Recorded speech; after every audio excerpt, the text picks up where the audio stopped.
In this video, I'll show how to make a LangGraph agent durable and verifiable with Diagrid Catalyst. The agent is a schedule planner that checks venue availability. The code is available on GitHub.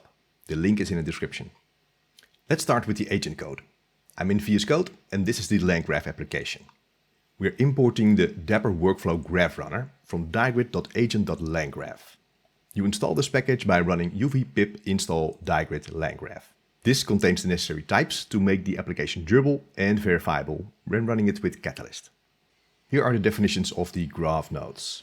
There's the first step to check the venues, then the second step to compare options, and note that this second step has an explicit OS exit to simulate a crash.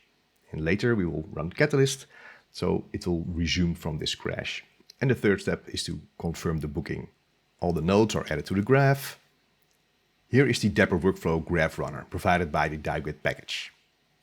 And finally, there's the fast API lifespan where the runner is started. In the next video, I'll show how to create the Catalyst resources so we can run this agent durably.